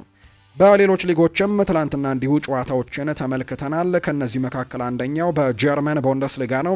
ባየር ሚኒክ ትላንትና ነጥብ ጥሏል። በጀርመን ቡንደስሊጋ ከባየር ሌቨርኩዘን ጋር በባይ አሬና ጨዋታውን ያደረገው ባየር ሚኒክ 1-1 በሆናቸው ውጤት ጨዋታውን አጠናቋል። የባየር ሌቨርኩዘንን ግብ ጋርሲያ ሲያስቆጠር ሉዊስ ዲያዝ ባየር ሚኒክን አቻ አድርጓል። በጨዋታው ላይ ኒኮላ ጃክሰን የቀይ ካርድ ሰለባ መሆኑን ተመልክተናል። በትላንትናው ጨዋታ ጠንከር ያለ ፋውል ሰርቶ ነው በቀይ ካርድ የወጣው። በተለይ ሃሪኬን ጉዳት ላይ ስለነበር ከጉዳት እያገገመ ስለነበር በቋሚ አሰላለፉ ሰሞኑን ሲካተት ተመልክተነዋል። ከአታላንታ ጋር በነበረው የአውሮፓ ቻምፒየንስ ሊግ ጨዋታም በቋሚነት የተሰለፈው ኒኮላ ጃክሰን እንደነበር ተመልክተን ነበርና ትላንትና በቋሚነት ተሰልፎ ነበር። ነገር ግን በቀይ ካርድ ከሜዳ ወጥቷል። ከዛ ውጪ ሉዊስ ዲያዝም ሁለተኛው 45 ላይ ጎሉን ካስቆጠረ በኋላ እሱም በቀይ ካርድ ወጥቶ ነበር። ዳይቭ አድርገሃል በሚል ነው ሁለተኛው ቢጫ ካርድ የተሰጠው። ነገር ግን ተጫዋቹ ጋር ኮንታክት ነበር ወይም ከግብ ጠባቂው ጋር ነው ኮንታክት ተፈጥሮ የነበረው። ከዛ ውጪ ከኮንታክቱም ደግሞ ውጪ ደግሞ ወዲያው ነበር የተነሳው ወይም ደግሞ ዳይቭ ብሎ ደግሞ እዛው አልቆየም። ጥፋቱ እንኳን ተሰራ እንኳን ባንድል እንኳን የተወሰኑ ንክኪዎች ነበሩት። ከዛ ውጪ ደግሞ ወዲያው ነው የተነሳው። ከዛ ጋር በተያያዘ ግን ቢጫ ካርድ ሰጥተውት ሁለተኛ ቢጫ ካርድ በቀይ ካርድ የወጣበትን አጋጣሚ ጭምር ተመልክተናል። ውዝግቦችም ተፈጥረው ነበር። ከዛ በኋላ ሉዊስ ዲያዝ እንዲሁ በቀይ ካርድ የወጣበት አጋጣሚ ነበር። የሃሪኬንን መጎዳት ተከትሎ ነበር ኒኮላስ ጃክሰን እድሉን ያገኘው፣ ነገር ግን ሳይጠቀምበት ቀርቷል። ባየር ሚኒክ ነጥብ ቢጥልም 67 ነጥቦችን ሰብስቦ አንደኛ ደረጃ ላይ ተቀምጧል። ባየር ሌቨርኩዘን በ45 ነጥቦች 6ኛ ደረጃ ላይ ነው የተቀመጠው። በቀጣይ ሁለቱም የአውሮፓ ቻምፒየንስ ሊግ ጨዋታዎች ነው የሚያደርጉት። አርሰናል ከባየር ሌቨርኩዘን፣ ባየር ሚኒክ ደግሞ ከአታላንታ ጋር የሚያደርጓቸው ጨዋታዎች በቀጣይ የሚደረጉ ናቸው። በሌሎች የጀርመን ቡንደስሊጋ ጨዋታዎች ቦሩሲያ ዶርትመንድ በሜዳው ሲግናል ኢዱና ፓርክ ኦግስበርግን 2-0 አሸንፏል። አይንትራክ ፍራንክፈርት ሄዲንሃምን እንዲሁ 1-0 ያሸነፈበት ውጤት ትላንትና የተደረገ ነው። ሆፋኒያም ከቮልስበርግ እና ሃምበርግ ከኮሎኝ ጋር 1-1 በሆነ ውጤት ነው ጨዋታቸውን ያጠናቀቁት። በጀርመን ቡንደስሊጋ ቨርደር ብሬመን ከማይንስ፣ ፍራይበርግ ከኡኒያን በርሊን፣ ስቱትጋርት ከአረቢ ላፕዚሽ ጋር ዛሬ የሚደረጉ ጨዋታዎች ናቸው። በስፓኒሽ ላሊጋም ትላንትና ሲጠበቁ የነበሩ ጨዋታዎች ነበሩ። ከነዛ መካከል ሎስ ብላንኮቹ ሪያል ማድሪዶች ከኤልቼ ጋር ያደረጉት ጨዋታም ሲጠበቅ ነበር። 4-1 በሆነ ሰፊ ውጤትም ማሸነፍ ችለዋል። ትላንትናም ፌዴሪኮ ቫልቬርዴ እጅግ በጣም ቆንጆ የምትባል ጎል አስቆጥሯል። በጣም ድንቅ የሚባል ሳምንትን ነው እያሳለፈ የሚገኘው በአውሮፓ ቻምፒየንስ ሊግ። በሳምንቱ አጋማሽ ማንቸስተር ሲቲ ላይ ሃትሪክ ሰርቶ ነበር። ትላንትና ደግሞ በጣም ቆንጆ የምትባል ጎል ፌዴሪኮ ቫልቬርዴ ማስቆጠር ችሏልና ድንቅ ሳምንትን እያሳለፈ ነው። ዲን ሃውችሰን እና እንዲሁ ሩዲገርም ጎል አስቆጥረዋል። ሌላኛው አርዳ ጉሌርም ቱርካዊው ተጫዋችም ትላንትና እጅግ በጣም ከረጅም ርቀት ኳስና መረብን አገናኝቷል። ሪከርድ የሆነች ኳስን ጭምር ነው ማስቆጠር የቻለው። ከራሱ ቦክስ አካባቢ ነው ጠልዞ ኳስን ከመረብ ጋር ማገናኘት የቻለውና እጅግ በጣም ግሩም የሆነች ጎልን ነው በእግር ኳስ ሕይወቱ ምናልባት እንደዚህ አይነት ጎል እንደዚህ በጣም የምታምር ጎል አስቆጥሮ የሚያውቅ እንኳን አይመስለኝም። በጣም የሚገርም ጎል ነበር።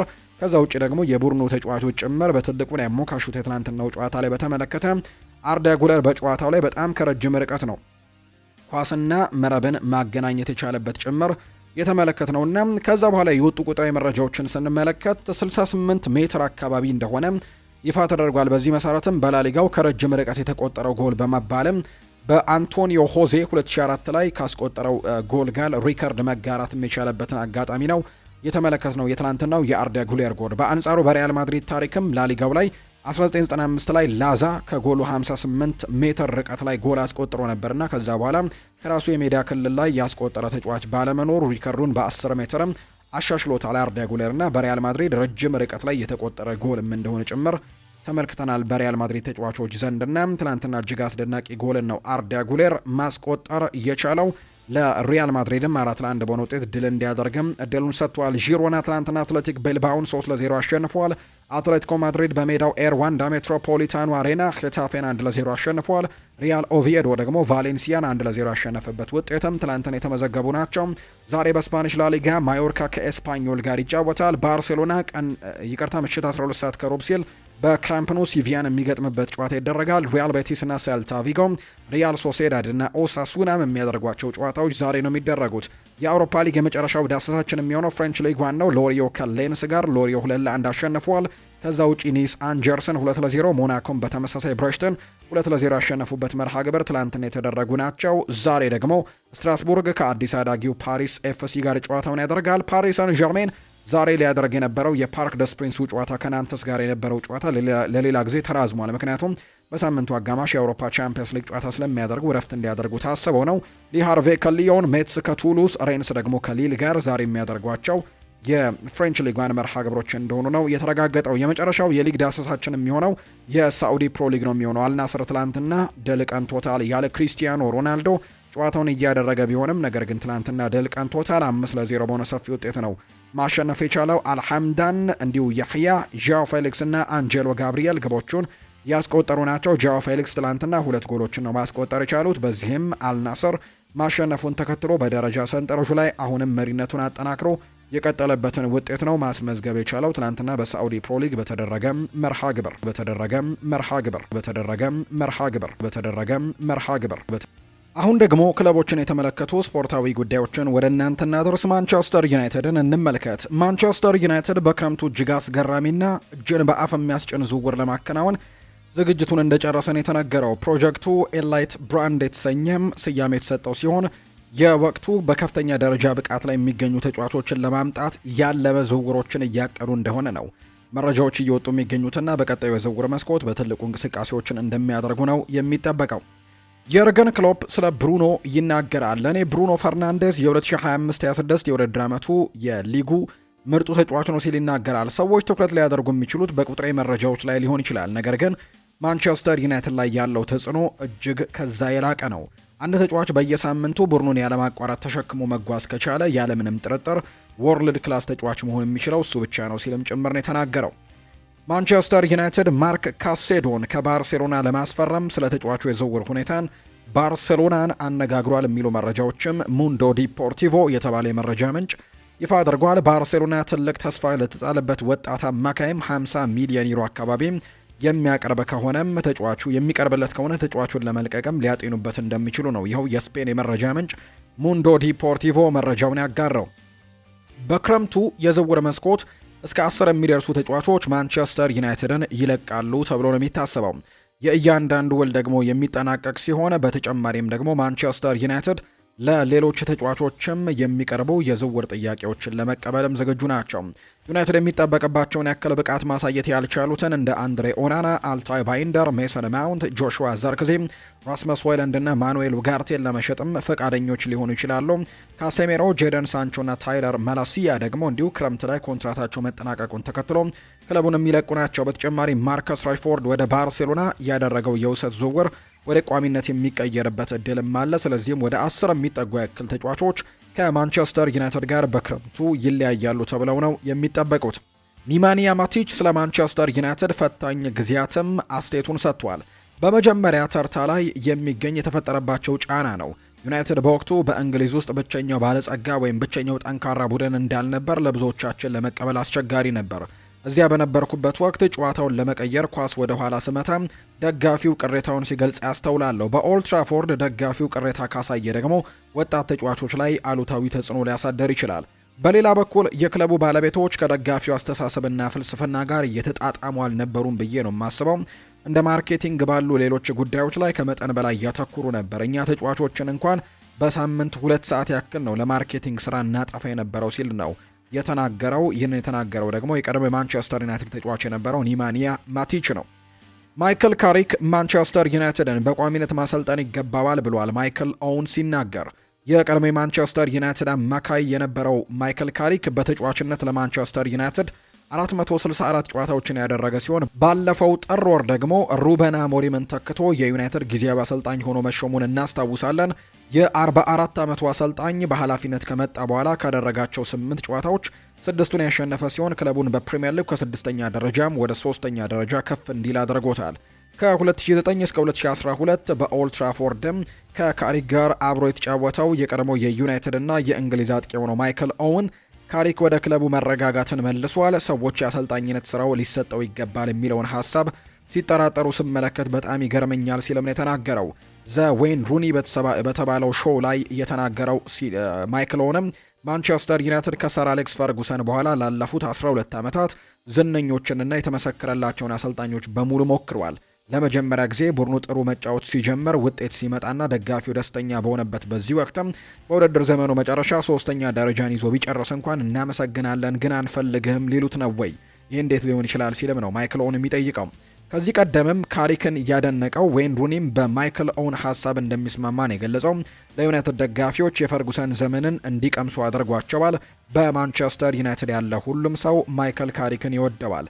ነገር ግን ነገሮች እንዳይበላሹ ብቻ ፈርተዋል። እሱ ግን የማይታመን ስራን ሰርቷል ሲል የተናገረው ማንቸስተር ዩናይትድ ለክረምቱ ቋሚ አሰልጣኝ ለመቅጠርም ከካሪክ በተጨማሪ ሌሎች እጩዎችንም እየተመለከተ እንዳለ ጭምር የሚያሳዩ መረጃዎች ናቸው በትልቁ እየበጡ የሚገኙት።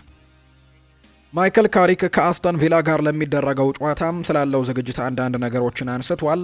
ልምምዳቸው በጣም ጥሩ እንደነበር አንስቷል። እርግጥ ነው ከኒውካስል ጨዋታ በኋላ ነገሮችን ረጋ ብለን ለማየት ነው። ለማጤንም የአንድ ወይም የ2 ቀን ረፍት ወስደን ነበር። ይህ ደግሞ ለአንድ ጨዋታ ብቻ ሳይሆን በተወሰነ መልኩ ከነዚያ ተከታታይ ጨዋታዎችን ምዕራፍ በጥልቀት ለመመልከትም በእረፍት ጊዜ የሚቀሩትን 2 ጨዋታዎችን በማሰብ እንዲሁም በዚያ የመጨረሻ ጨዋታ ላይ በደረሰብን ሽንፈት ሁላችንም ብናዝንም ካጋጠመን ተስፋ መቁረጥ ውስጥ ግን ጥቂት ነገር ለመማር ሞክረናል ሲልም ነው የተናገረው። ጨዋታዎችን ማሸነፍ በፍጹም አንፈልግም፣ ነገር ግን አልፎ አልፎ ሽንፈት ማጋጠሙ አይቀሬ ነው። ዋናው ቁም ነገር ከሽንፈቱ የምትወስደው ትምህርት ነው ብሏል።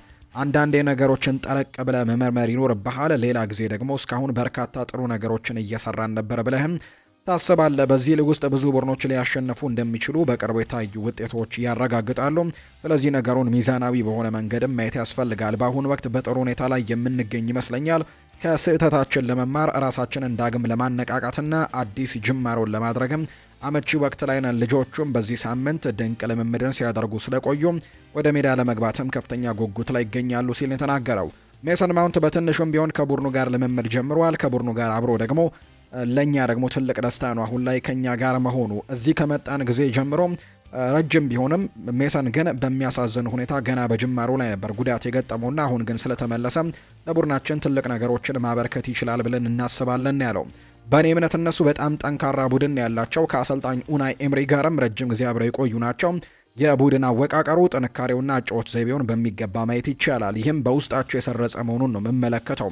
አደገኛ ቡድን ናቸው። ጎበዝ ተጫዋቾች ያሏቸው፣ በአሰልጣኝም በሚገባ የታነጹ ናቸው። በሊጉ የደረጃ ሰንጠረዥ አናት ላይ የተቀመጡበትም ያለ ምክንያት አይደለም። ከኛ ጋር በደረጃ የተቀራረቡ በመሆናቸው ጨዋታው ለሊጉ ደረጃ ሰንጠረዥ ትልቅ ፋይዳ አለው። ለእኛም ቢሆን ደግሞ በሜዳችን በኦልድ ትራፎርድ የድል ስሜትን በድጋሚ ለመቅመስም ጨዋታው እጅግ አስፈላጊ ነው ሲል ይናገራል ማይክል ካሪክ። የአስተን ቪላ የዩሮፓ ሊግ ጨዋታ በእሁዱ የፕሪሚየር ሊግ ግጥሚያ ላይ ተጽዕኖ የኖረው እንደሆነ ተጠይቆም ነበር። እርግጠኛ አይደለሁም። የተለያዩ አመለካከቶች ሊኖሩ ይችላሉ። አንዳንዴ ተከታታይ ጨዋታዎችን ማድረግ ለቡድን መነቃቃትና ብቃት ይረዳል። ሌላ ጊዜ ደግሞ በልምምድ ሜዳ ላይ ረዘም ላለ ጊዜ ማግኘት ዝግጅት የተሻለ ያደርጋል። ስለዚህ ዛሬ ሲደርስ ሁሉንም ቡድኖች ለጨዋታው ዝግጁ ይሆናሉ ብዬ አስባለሁ። በሁለታችንም በጣም አስፈላጊ ጨዋታ ነው። እኛ ግን ሙሉ ለሙሉ ተዘጋጅተናል። ልጆቹም ወደ ሜዳ ለመግባት በጣም እየጓጉ ነው ሲልም ጭምር ነው አሰልጣኝ ማይክል ካሪክ ከዛሬው ጨዋታ ጋር አያይዞም ሀሳቡን ያጋራው። የአርሰናል ጉዳዮችን ደግሞ እናንሳ። ሳንድሮ ቶናሊ እሱን በተመለከተ ሰፋ ያሉ ጉዳዮች እየወጡ ነው። የኒውካስል ዩናይትድ አማካይ ሳንድሮ ቶናሊ ስሙ ከታላላቅ የፕሪሚየር ሊግ ክለቦች ጋር እየተያዘ ይገኛል። የተጫዋቹ ወኪል ወደ እንግሊዝ መሄዳችን ትልልቅ ክለቦችን በማለም ነው ሲልም ስለ ተጫዋቹ እቅድ ይፋ አድርጓል።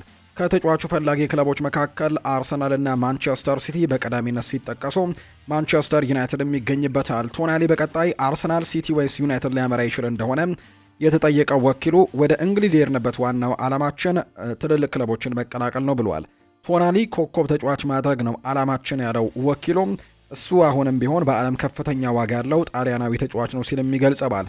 ቶናሊ ከስፖርት ውርርድ ችግር ጋር ወጥቶ ወደ ቁመናው እንዲመለስም የእንግሊዝ ደጋፊዎች ከፍተኛ ሚና እንዳላቸው ነው ወኪሉ ጨምሮ የተናገረው። ቶናሊ በሚቀጥለው ክረምትም የዝውውር ትልቅ ርዕስ ይሆናል ተብለው ከሚጠበቁ ተጫዋቾች መካከልም ይጠቀሳል።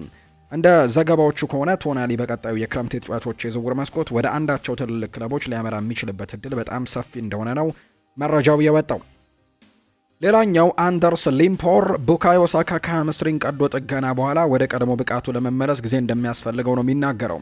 ሳካ ባለፉት 3 ወይም 4 ዓመታት በዓለም ላይ ካሉ ምርጥ ተጫዋቾች አንደኛው ነበር። ነገር ግን ከባድ የሃምስትሪንግ ጉዳት አጋጥሞት ቀዶ ጥገና አድርጓል። እንደ ሳካ አይነት ፈጣን ተጫዋች ሆነ የሃምስትሪንግ ጉዳት ሲያጋጥም በሙሉ ፍጥነትህ ለመሮጥም ፍርሃት ያድርብሃል። ይህ ደግሞ ደስ የማይል ስሜት አለው። በዚህ ዓመት በጣም ምርጥ ባይሆንም መጥፎም ግን አይደለም። ስለዚህ ለመመለስ ትንሽ ጊዜ ስጡት ሲልም ጭምር ነው የተናገረው። የጭንጡንቻ መሳሳብ ወይም መቀደድ አንድ ነገር ነው። ነገር ግን ፈጣን ተጫዋች ሆነ ቀዶ ጥገና ስታደርግ በስነ ልቦናህ ላይ ትልቅ ጫናን ይፈጥርብሃል። እሱ በዓለም ላይ ካሉ ምርጥ ተጫዋቾች አንደኛው ስለሆነ ጊዜ ልንሰጠው ይገባል ሲልም የተናገረው። ፈጣን ተጫዋቾች ስትሆን ሊሰማህ የሚችለው እጅግ መጥፎ ስሜትም ጉዳቱ ድጋሚ ሊያጋጥም ይችላል የሚለው የውስጥ ፍርሃት ነው። የአካል ብቃት ቢስተካከል እንኳን ያ ስነ ልቦናዊ ፍርሃት ወደ ኋላ ሊጎትት ይችላል። በመጋቢት በሚያዝያና በግንቦት ወራት ግን እየተሻሻለ ወደ ብቃቱ እንደሚመጣ አምናለሁ ሲልም ጭምር ነው የተናገረው። ይህንን ሀሳብ የሰጠው ደግሞ ቡካዮ ሳካን በተመለከተም ሊምፖር ነው። የሊቨርፑል ጉዳዮችን ደግሞ እናንሳ። አሊሰን ቤከር ውሉን አራዝሟል። የመርሲሳይዱ ክለብ ሊቨርፑል የግብ ጠባቂ የሆነው አሊሰን ቤከር ኮንትራቱን አራዝሟል። ሊቨርፑል በአሊሰን ቤከር ኮንትራት ያለውን ተጨማሪ 1 ዓመትም የመቆየት አማራጭን ተፈጻሚ አድርጓል። ይህንንም ተከትሎ አሊሰን ቤከር እስከ 2027 ክረምት ድረስም በሊቨርፑል የሚቆይ ነው የሚሆነው። አርነ ስሎት ጋዜጣዊ መግለጫ ላይ ሲናገሩ አሊሰን ቤከር ለዛሬው ጨዋታ ዝግጁ ይሆናል ብዬ ተስፋ አደርጋለሁ ሲሉ ጭምር ተናግረዋል። ዶሚኒክ ሶቦስ ላይ ይናገራል። ከጨዋታ በኋላ ከውጤቱ ምክንያት በጣም ተናድጄ ነበር፣ ነገር ግን በውጤቱ ብቻ አይደለም ልንጫወት በሚገባንና በምንችለው መንገድም አልተጫወትንም ብዬ ነው የማስበው ይላል። ዛሬ ቶትናምን እንገጥማለን። በሚቀጥለው ሳምንት ረቡዕ ደግሞ ከጋላታሳራይ ጋር ትልቅ ጨዋታ ስለሚሆን በመጪዎቹ ጨዋታዎች ላይ ደግሞ ማተኮር አለብን። እናም ያንን ለመጠበቅ አልቻልኩም ሲልም ጭምር ነው የተናገረው ዶሚኒክ ሶቦስ ላይ። አርነ ስሎት ሊቨርፑል ለቻምፒየንስ ሊግ ካላለፈም ከኃላፊነቱ ሊነሳ ይችላል የሚለውን ወሬ ውድቅ አድርጎታል። ይልቁንም ከክለቡ ባለቤቶችና ከደጋፊዎች ያለውን የማይናወጥ ድጋፍም ይገልጻል። አሁን የምናገረው ነገር በሙሉ አውንታዊን ብቻ ሊመስል ይችላል፣ ምክንያቱም የዘንድሮው የውድድር ዘመን ሙሉ ለሙሉ ስኬታማ አልነበረም። ነገር ግን ሁልጊዜም የሚሰማኝ ድጋፍ አለ። ስለ ማህበራዊ ሚዲያ እያወራውኝ አይደለም፣ እሱን ብዙም አልከታተልምና። ነገር ግን በሜዳችንም ሆነ ከሜዳችን ውጪ የሚከተሉት ደጋፊዎች፣ በክለብ ውስጥ ካሉ ሰራተኞችና ከባለቤቶቹ የምናገኛቸው ድጋፎች የሚገርሙ ናቸው። እስካሁን ከደረሰብን ደረጃ ላይም ደግሞ ለመድረስም በጋራ ያከናወንነው ነገሮች በአእምሮና በትዝታ ውስጥም ልዩ ቦታ አላቸው ሲልም ጭምር ነው የሚናገረው። ይህ ክለብ በተለያዩ አስቸጋሪ ወቅቶች እንዳሳየን ሁሉም ሰው ላንተ ካለው ቁርጠኝነትና ድጋፍ ፍንክች አይልም። ይህ ደግሞ ይበልጥ እንድትረጋጋ ያደርጋል። እዚህ ክለብ ውስጥ መቆየቴ አሁንም ትልቅ ኩራት ነው። ሊጉን ብናሸንፍ ደግሞ ይበልጥ ድንቅ ይሆን ነበር። እንደዚህ ላለው የውድድር ዘመን እንኳን በዚህ ክለብ ውስጥ መሆን ትልቅ ነገር ነው ሲልም ጭምር ነው የተናገረው። ይህንን ሀሳቡን የሰጠው ደግሞ እንግዲህ አርነ ስሎት ነው፣ የሊቨርፑሉ አሰልጣኝ። ፈረንሳይና ኮት ዲቮር ሊጫወቱ ነው። የፈረንሳይ ብሔራዊ ቡድን ከዓለም ዋንጫ በፊት ከኮት ዲቮራቸው ጋር የአቋም መለኪያ ጨዋታ ሊያደርጉ መሆኑ ይፋ ተደርጓል።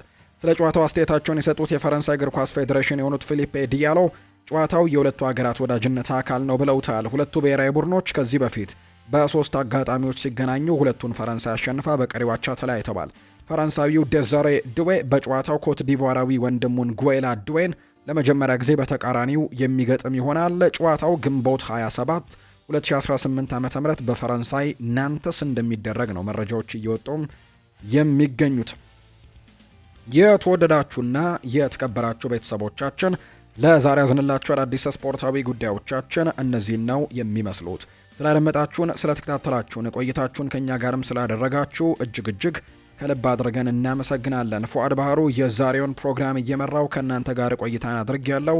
ቪዲዮአችንን ላይክ፣ ቻናላችንን ሰብስክራይብ እያደረጋችሁ ቆይታችሁን ከኛ ጋር ያደረጋችሁ በሙሉ ላቅ ያለ ምስጋናችንን ለእናንተ ማቅረብ እንወዳለን።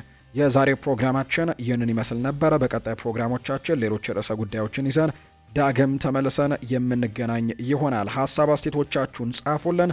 ቪዲዮአችንን ላይክ፣ ቻናላችንን ሰብስክራይብ እያደረጋችሁ ከኛ ጋር እንድትቆዩ በአክብሮት ጋብዛለሁ።